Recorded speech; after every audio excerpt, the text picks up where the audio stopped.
Of course I'd remember that day. My infamous 25th birthday. The day we met Diane's girlfriend.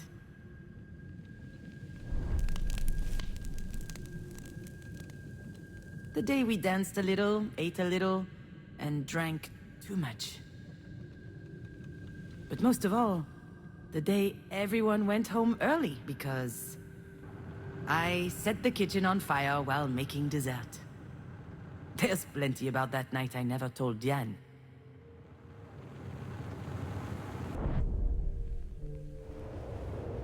I wasn't expecting Marie to have a present for me, and yet she remembered. I'll be honest, but as usual with Marie, things couldn't just be nice. I hope you like it because it costs me a fortune. That's what she said when she handed me the bottle. She could afford it too. She wasn't world famous yet, but her career was taking off, and with that, her taste became more and more luxurious. Me? Oh, I was light years away from all of that. I hate whiskey. I hated it then, I hate it now. That's how it works with Marie. Even when she does something for Diane and I, in the end, it's always about her.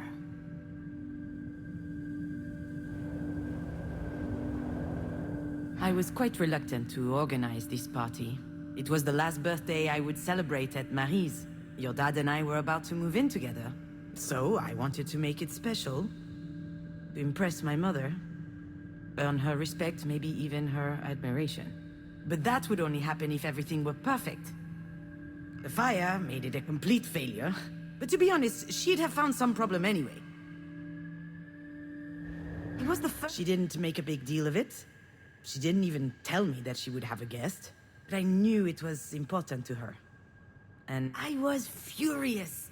It's stupid, I know, but I wanted to enjoy my party. And she showed up with something important to share. All of a sudden, my 25th birthday seemed trite, unimportant. In fact, from the moment Diane and her girlfriend arrived, I no longer mattered to Marie. She rushed over to hug them both. I don't think I'd ever seen my mother so excited. Then she congratulated Diane for her rejection of patriarchally mandated heteronormativity. Diane didn't say anything, but I could see she was upset. Her intimacy had just been reduced to activism, somehow. Her girlfriend was called Sasha. She was nice, intuitive, smart, and very pretty.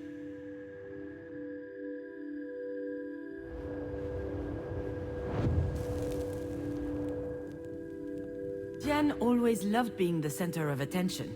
But when she showed up with her hair cut short and dyed green, I almost didn't recognize her. 19 years strong on this earth, and she couldn't care less about people's opinions.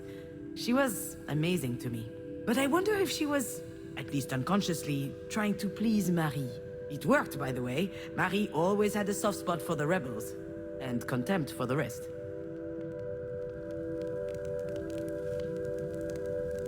I'll let you guess which category I was in.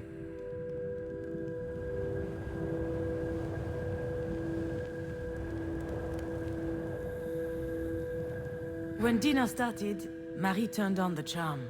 She laughed loudly, talked a lot, asked all kinds of questions.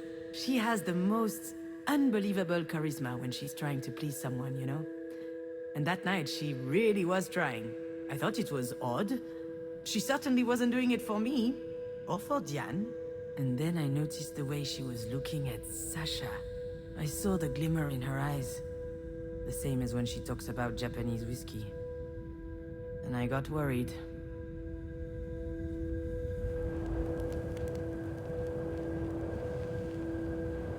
I was so stressed out that night that I started drinking early. Marie loves to drink, so does Diane, and her girlfriend Sasha followed along. Long story short, we got drunk fast. All four of us. We had booze, we had cigarettes, plus the other stuff. I don't have to tell you everything. And after a while, Diane was completely out. She could barely stand.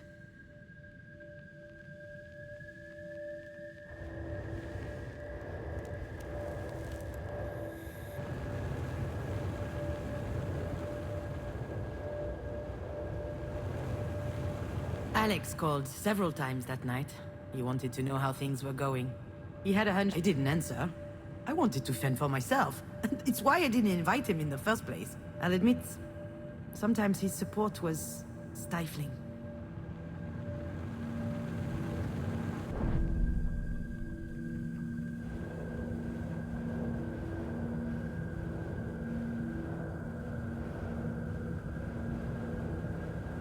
I'd got these nice candles to decorate the table with. Obviously, I burned my... To no one's surprise, that was typical me. Scaevus, they called me. It means clumsy in Latin. Marie coined that one. I didn't mind.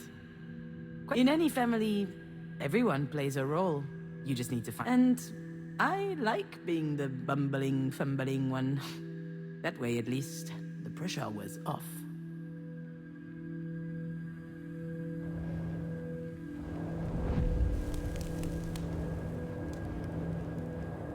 So yes, Jan and I were trapped in this ridiculous rivalry. The choir girl versus the rebel. The meek versus the indomitable. I'm never taken seriously. She's not allowed to show any sign of weakness, and we hold it against each other. But as soon as we lower our guard, we are saddled with the obvious. It's become more intense as we grew in Marie's shadow. We care about each other more than anyone else.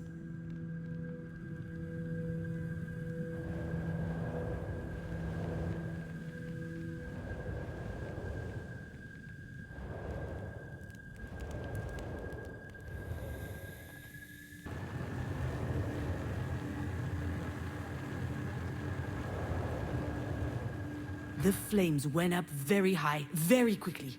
Everyone ran into the kitchen. Marie, Diane, and Sasha. She didn't say anything. I just saw her wiping her lips as she came into the kitchen. And she looked at me funny. I said it was an accident. I was trying to brown the baked Alaska, but it got out of hand.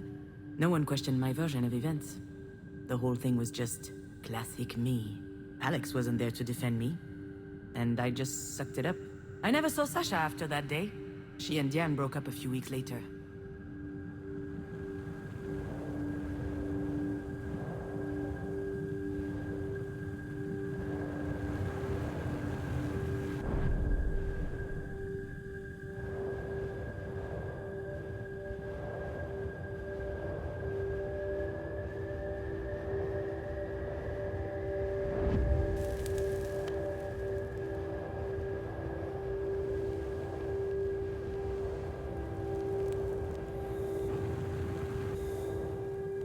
Maybe I was just drunk.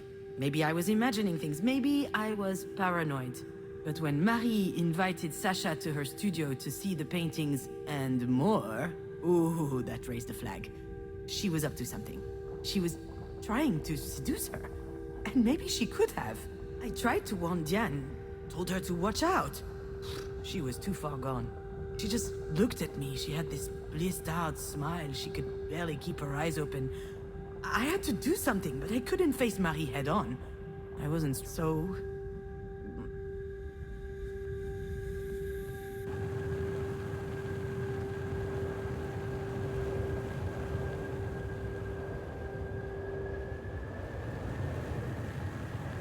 No one noticed the bottle of Japanese whiskey was completely empty.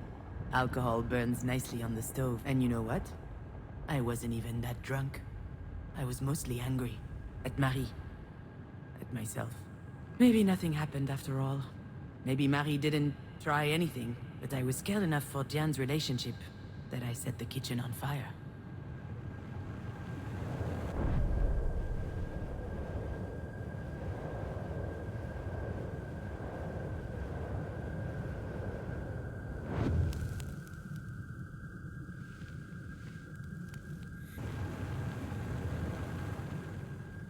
I never told Diane what happened. She still thinks I'm a bumbling idiot. I can't tell her the truth, and she wouldn't want to hear it anyway. But what I did that night, I did out of love. Marie always said that you can't trust anyone in life. Well, in that moment, whether she knew it or not, Diane could trust me.